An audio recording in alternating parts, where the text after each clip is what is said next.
Hi everybody, my name is Letiredd, streamer over on Twitch. Mainly stream Star Citizen, but dabble in other games while things aren't stable enough and we need a break.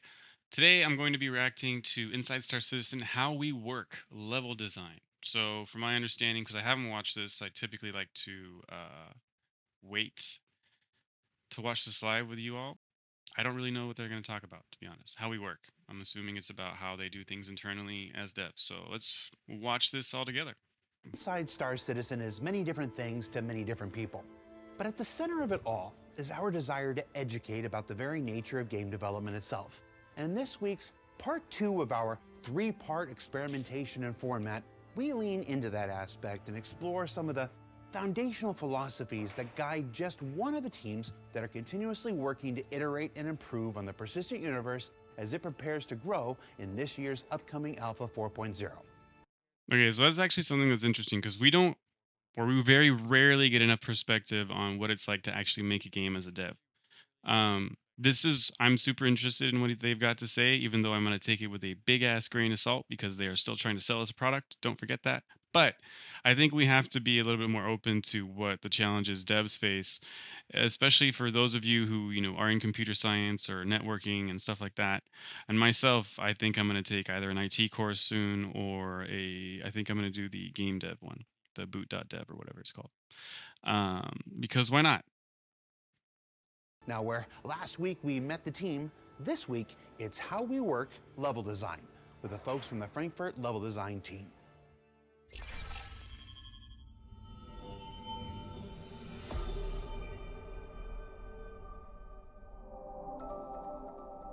It's kind of cool. I do like that helmet. Well, level design, it's probably one of the hardest things to describe in game development. We take gameplay elements and we take the environment and we just bring all that together. It is more than the sum of all of its pieces. You can't just kind of speed level design a forest log cabin. That's not enough. Like, what is the player doing there? What does it mean? Why does this thing exist in this space? What can the player do as well? You've got the environment art that makes the art itself. This is not us. We have the gameplay teams that make all the gameplay elements, and this is not us. What we do is we take these two things, we combine them together and make it cohesive environment for you guys. My favorite place. We design the space itself, and we also accommodate everything that goes inside of it. A lot of the things that you use, like hangars, ATC, I hate to say it, transit systems. Elevator rides. Wait, you're responsible for the elevators? Elevators are our problem, yeah. So now we have a face to blame for every time we've died to an elevator, every time we've been teleported out in the middle of space for no freaking reason. We have a face. We have a face. They should have never admitted who it was. No, we're just a setup site.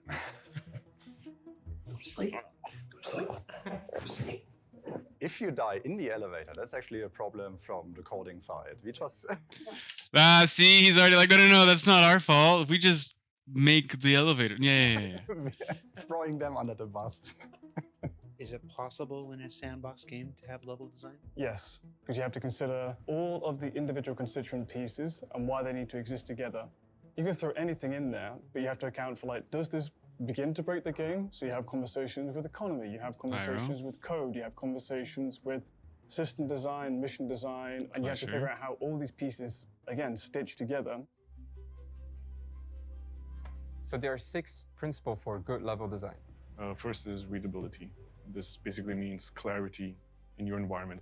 You're going to make sure within your layouts that everybody can understand where they need to go, what they need to do. All the affordances need to make sense. The typical one could be, I've got a door in front of me. How do you describe a locked door from an unlocked door? For example, you're fighting an AI and they can read easily the elements, the gameplay elements. You need to understand your cover space. You need to find the AI within the space. If the AI is in a black area, you will not see it at all. And this is very important for us. We really focus on this kind of stuff and we make sure that anything you interact with within the environment, you can see as clear as possible. I have some arguments there because it's not always very clear. since 323 dropped in distribution centers, you get quite often NPCs that spawn in very dark areas. So I'm not against there being darkness in this game. It makes sense that there would, and I don't think that anybody's going to really debate that. But that's not as clear as they're talking about. Well, a lot of us use reshade also, so you know we clearly prefer that to what they've given us. Although we are going to be getting some graphic upgrades soon, so they're starting to bring in ray tracing. Next is flow and leading lines. It's creating a good composition of all these things, from layout, lighting, some props, a good mix of combat spaces or like combat encounters, and then time for exploration, and then doing a mix between both. We make sure that you're not going always on a straight line. We make sure that you're not spending 2 hours walking from one space to the other. In Pyro, you'll come across. They've done a bad job at that. I'm kidding. The game's huge, right? There's tons of big spaces, but I'm hoping that they're talking like this because certain changes they've implemented just haven't made it to us yet. I'm hoping. But it is kind of cool to see, what they're thinking, what they're talking about. Now, exploration, they mentioned that. I mean, beside escaping Klesher, how much exploration do you truly do in the game when you're on foot, right? I mean, yeah, we've walked through the distribution centers, but typically you're going after targets, or you're doing the investigation missions, or whatever it is, the bounty that you're taking there. So again, I hope they're talking about stuff that just hasn't made it into the game yet, or maybe I'm just completely misunderstanding. A lot more players as we funnel them into a certain space with a concentration of missions, for example, or things to do. That is flow to us on the flow level. That is higher on the chart. And then certain areas will be a bit more on the lower end of your pacing. Leading lines is a compositional technique. Some examples can be you are following the cables from one interactable through to another area to interact with another element. You're being breadcrumbed along, you're being led along these leading lines. With Pyro Station, you have the core element, you have the arms pointing towards the center. It's a very simple example, but more on a larger scale. But we look at it also on a room basis. We're trying to direct you through to a discoverable place over here, or we're trying to direct you through to like a vent. We're using light and cables to navigate you through these spaces. See, I think it makes a lot of sense that they keep using Klesher as an example, because like I said, I feel like that's really the only place where you're moving through there and actually trying to figure out where you've got to go, where you need to go. Same thing when you're going through the mines. Like, those are the only true places we have right now in game, I feel like. Whether that matters. Okay, now I guess you could throw in caves as well on planets and moons, but there's definitely a lot less to interact with. There's a lot less guiding you other than light or enemies happening to be along that path. There's the yellow painted rocks, of course, letting you know you can vault that.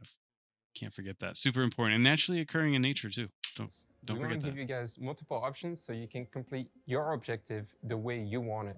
In context of our game is giving the player the opportunity to approach certain situations. I'm so happy that finally worked for me. So freaking happy. I think that'll probably be the clip I release later tonight. Situations in different ways, or get an idea of the situation in the first place. You have straightforward options, the combat route. You have a more sneaky option for players that don't like to engage in combat so much. Or you can also have like a puzzle route for players that like to do more interesting environment interactions. Then there is clustering. Clustering also falls into the compositional techniques, or more in the layout side of things. Clustering means that you start bringing objects together to create something a bit more natural. You put importance on things by grouping certain things up into clusters. Can't wait for Pyro Pyro. example would be the outposts, where you have a big landing pad in the center, and then you have groups of clusters of buildings that are arranged around it, and they form points of interest by themselves. We've not always been successful with clustering, but moving forwards into the future, especially with Pyro, No, they definitely have not been successful with clustering. I mean, look at just stuff around bunkers, right? Half of it floats, half of it doesn't spawn. At least they're admitting it. Concentrate and cluster things properly. Finally, there's scale and proportion. Scale is important in how you vary it. If everything is large, for example, nothing is large anymore. We are the one that defines all the metrics for FPS, but also for ships. We're talking about ships that have a few meters to some ships that have hundreds of meters. And we need to Dangerous. make sure that the transition from A to B feels always smooth and natural, right? If you, for example, come from a maintenance corridor or a small little packed little vent and expose yourself to this big room, you'll get a more likely an aha moment. So we still have a very big open spaces, but condense the gameplay space a bit more. So the players don't have so much options to walk around, but still get like the That I really like in distribution centers, that you don't have to go the shooty route if you don't want to. If you find the, what is it, the HVAC duct, and you can get in, you can actually, for the investigation missions at least, you can do that without having to shoot anybody, I think, until the very, very end. Or I think you could potentially get away with not having to shoot anyone at all. So that's kind of cool. And that does feel good. So that was something I really liked about the distribution centers. But like I was saying earlier, like they seriously need to add more places and things for us that we want to explore other than just caves and Klesher, which I've explored plenty.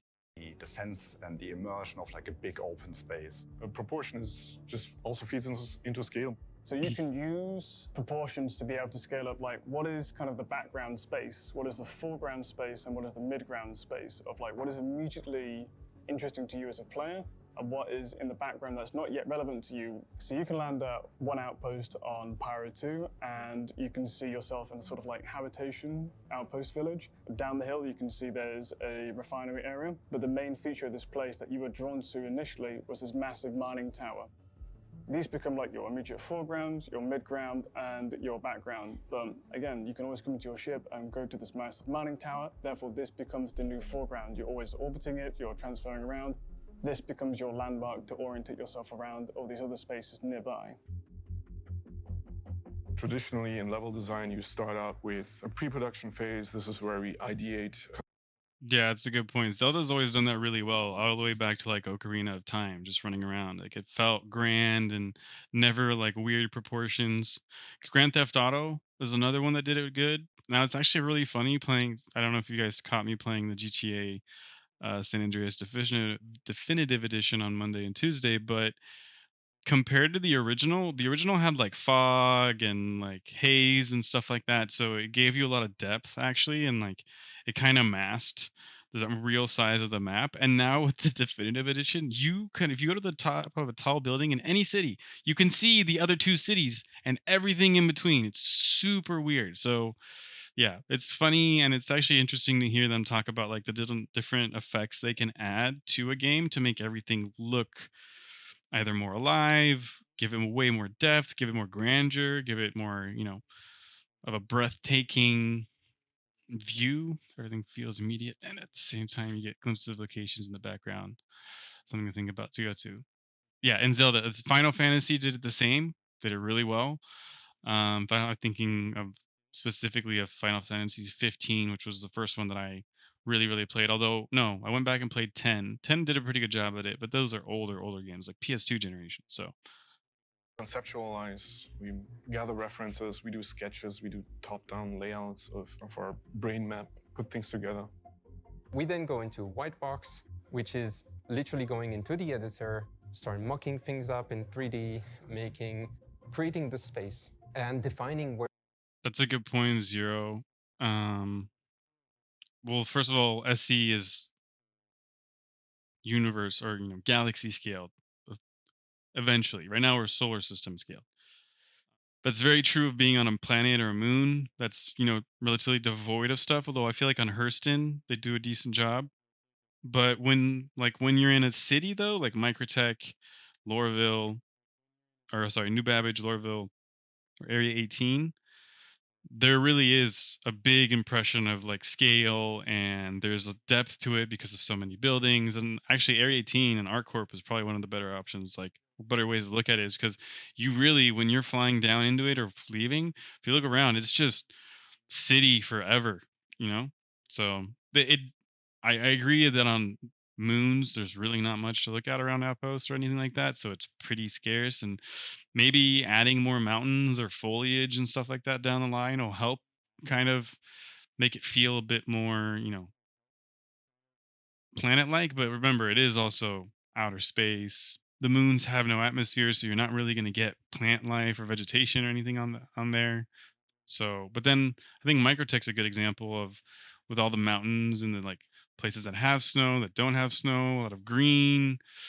I think Microtech is probably one of the better done ones for now. But I think that's the most recent one too, so that might explain it. Where the gameplay elements are, we have a shop on the right, shop on the left, your elevator transit over here. We work at different scales at this point, and we define basically everything in the location, but with very, very basic shapes. And then we hand it over to art, so the focus lies more on art for gray boxing, making things more pretty, with us still having an eye on it to see that the original concept is still intact.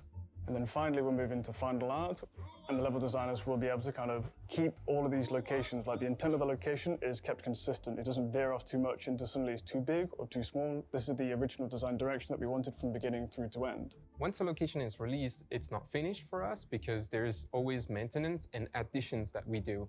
When there's a new functionality, a new gameplay coming in, we go in and we add them to all the locations. We retrofit the locations. So whenever there is a bug in the PU, we have to maintain these locations. So we would go into new Babbage and fix AI placements or shops not working anymore. But mostly, level design is also about coordinating with every team.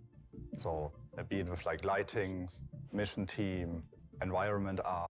See, I'm really liking this. Seeing the transitions between like literally the very first phase of designing an area with basic shapes, geometric shapes, and clearly pathing for what their intent is for elevators or stuff like that.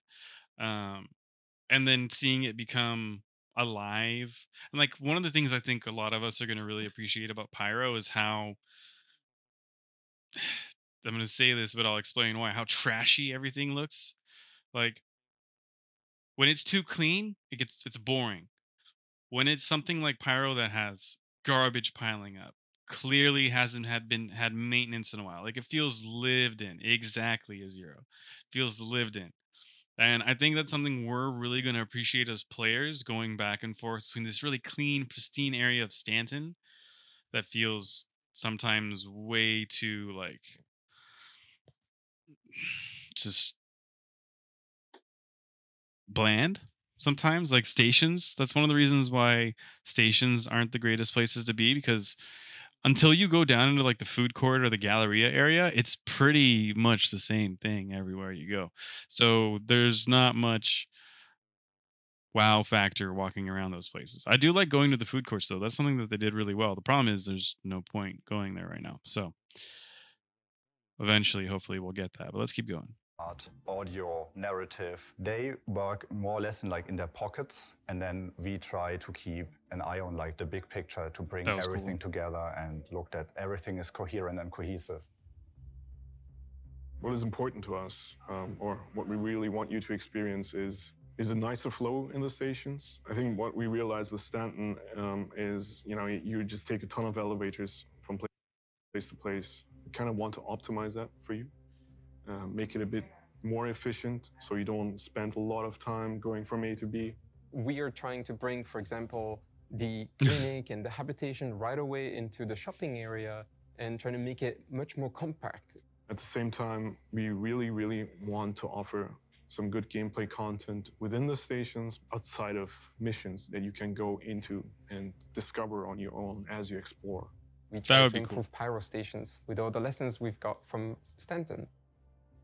And now for outposts, each location has to have its own identity. Like, does this outpost fulfill the need for a combat space? Does this outpost fulfill the need for like a social space? Does this outpost fulfill the need for like a puzzle space? All these factors come into play and come into consideration when creating a whole new location.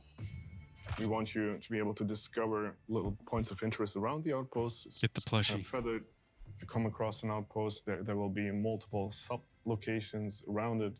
These could be like villages around it. This could be derelict settlements that are abandoned and you have to go into and can find potentially loot in. That would be nice. I want more of a reason to walk around places, find loot the crap out of everything. I want to discover. I want to see cool spots. I don't care if it's literally 2 hours of walking around and I don't see another soul. But if I'm going through cool places, if I'm trying to figure out little puzzles on how to get up to this ledge and stuff like that was something that I really appreciated when I discovered going to derelicts. Was, oh wait, I can get up to this ledge if I move this thing here with my tractor beam, and that becomes a fun, let me use my brain kind of game loop, and we need more of that. You are no more than a short walk away from the main reason you've arrived at this outpost, which is to trade. We want to encourage the use of ground vehicles to be able to pick up your cargo that you bought from this place, load up your little Drake mule, and drive it over to your ship, load that ship, and then fly out with your goods. We wanted to create a location that felt real. So you had, the logistic is there. The AI created roads between the different points of interest within the outpost so that it feels logical for a player to walk in or to traverse. Pyro is always dangerous, so any social space can turn into a combat scenario. So you need to be able to duck into cover at a moment's notice, even when you're doing nice, easy trade and socials. So we have to provide you with opportunities for cover and exciting FPS combat scenarios. There's a lot of things to consider for an open world game that A lot of stuff for pirates in there. I hope you all enjoy that. on this scale, you have to account for multiple, situations and have players also be able to deal with all kinds of circumstances. So it is a complex undertaking. It's a challenging one, but this is what we want to account for in Pyro as much as we can. Level Doesn't design seem super matters confident. or is important because we think of a very broad scale and try to craft and create a great experience for you as the player. Level design ends up being greater than the sum of all of its parts. I get to talk with all these different disciplines at CIG, but also get to kind of like hold the hand of the player and curate that all the way through. We focus on the player experience. We look at all the features that exist and we try to bring them up all together into a cohesive environment that feels really fun for the players. Do you always succeed? No, but I was it's going to not answer always for him. like within our hands, But he was but we honest. always try our best to, within the framework we have, to create like the best possible experience for you guys. So we've learned a lot from our time in Stanton, and we love hearing all the feedback we get from you as players. We want to take that all on board and begin establishing ourselves forwards when we come into Pyro. What we really want to do also is balance out gameplay with the visuals. I mean, in the past, we've seen a lot of focus being spent on the visuals and less so on the content. This needs to switch around and find an even plane. And level design is just one way we're doing this in Pyro. We as level designers really want to make Pyro and Stanton in the future a great experience for the players. From a flow perspective, boring you less, making things more efficient for you as you follow the game. So that's really important that they're talking about the flow and things being more efficient, especially when we take into account the changes we're getting to gameplay coming in 324. I was going to say 0.2, but it's not that one anymore. Anyways, 324, physicalized inventory, more physicalized cargo, the necessity to load and unload your cargo if you don't want to spend more money. Well, what they're talking to us about right now is super important to making you have an actually good experience throughout all that, because my biggest worry right now is, okay, let's take that scene we just saw earlier with the mule, right? If you have a mule that can only carry 1 SCU and you have 200 SCU to move, do you want to go back and forth 200 times? No. I think everyone can agree that's insanity. Reclaimer needs a rework for the new cargo changes. Yes. I love that little, I don't know, I think it's called the salvage hold, right underneath the salvage processing, where you can kind of slip stuff underneath and get a little bit of extra cargo. But either give that a proper grid or make it a little bit bigger so we can, it's easier to move stuff through there. I can't keep track. Our cargo missions making it into 324. So yes, they're supposed to, but from what I saw this morning, they actually haven't been implemented yet in Evo because they're getting past a couple hurdles there. From what I understand, I saw this morning. But so yeah, what I was saying is I think it's insanity to expect people to want to move 200 boxes individually, especially if you're doing it with a mule.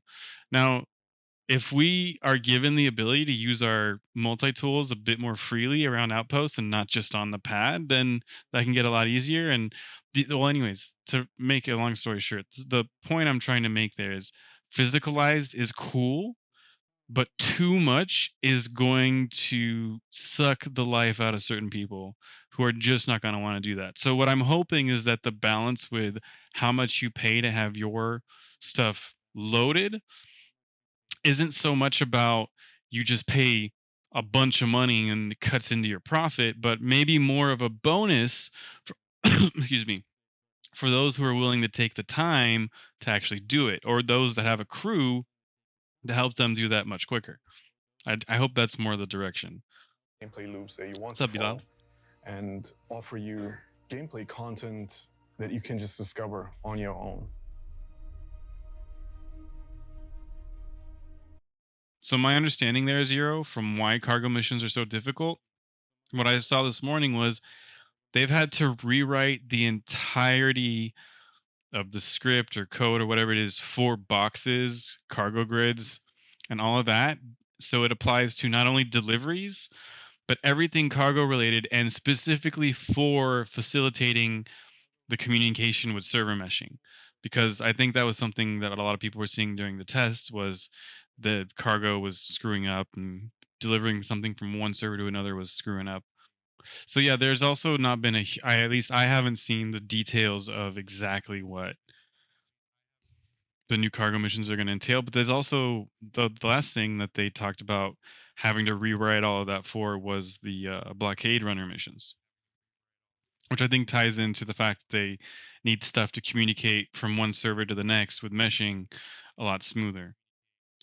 So what did we learn this week? Well, we learned What that up, level Jared? design is a discipline that brings many other aspects of game development together to form what we always hope is a cohesive and enjoyable experience for the player. That the philosophies and precepts that guide their decisions continue to evolve as they learn important lessons from the development of Stanton and, of course, apply it to Pyro. And that Pyro itself continues to inspire an experience that should be markedly different from the one we have today in Stanton. For Inside Star Citizen, I'm Jared Huckabee. Thanks for letting us share the people and process of game development with you, and we'll see you all here next week. Okay, what ridiculousness are we going to get at the end of this video? Favorite part of ISC is the stupid stuff Jared does at the end. What? Nothing? I am so incredibly disappointed right now. But there's still 10 seconds. They fucking up. They fucked up. They got gone, done, and fucked up.